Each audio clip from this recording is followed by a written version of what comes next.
औरत ने चुपचाप शहद को ताजा खड़े हुए कपड़े पर लगा दिया, फिर रानी के सामने एक झटके में लाल कपड़ा हटा दिया।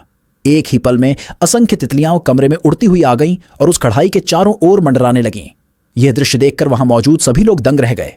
लेकिन जब औरत को लगा कि वह यह प्रतियोगिता जीत चुकी है, तभी बगल में बैठी कढ़ाई करने वाली ने अचानक अपना काम दिखाया। रानी की हैरान निगाहों के सामने कपड़े पर खड़ा हुआ चित्र जैसे जीवन पा गया हो, शाही ठाठ के साथ धीरे धीरे बाहर निकलने लगा।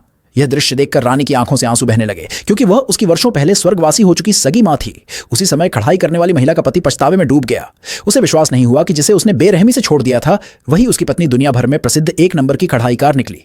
दरअसल 3 दिन पहले उस आदमी ने ल्यू यांग गुई बो नाम की एक धनाढ़ लड़की से संबंध बनाने के लिए न सिर्फ अपनी पत्नी को घर की मुखिया की जगह से हटा दिया, बल्कि उससे वह कढ़ाई का केंद्र भी छीन लिया, जिसे उसने 3 साल की मेहनत से खड़ा किया था। चूंकि उस आदमी ने कभी अपनी पत्नी को सुई धागा हाथ में लेते नहीं देखा था, उसे लगा कि यह कढ़ाई केंद्र जल्दी ही बर्बाद हो जाएगा। जब उसे पता चला कि वह अमीर लड़की एक आधुनिक सिलाई मशीन लाई है, तो उसने चाहा कि वही उसकी पत्नी की जगह ले ले।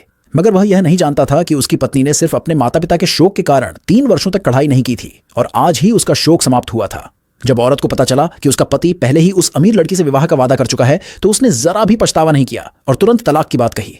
तलाक मंजूर था, लेकिन शर्त रखी गई कि वह लू दी का शाही ध्वज और समर्थन पत्र वापस करे।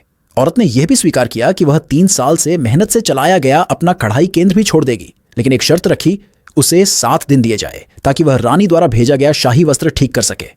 असल में महल के लोग पहले ही उसकी कढ़ाई की कला की प्रसिद्धि सुन चुके थे, इसलिए उन्होंने रातों रात वह वस्त्र उसे मरम्मत के लिए भिजवा दिया। लेकिन जब वह वस्त्र की मरम्मत लगभग पूरी कर चुकी थी, तो किसी दुश्मन ने चोरी छिप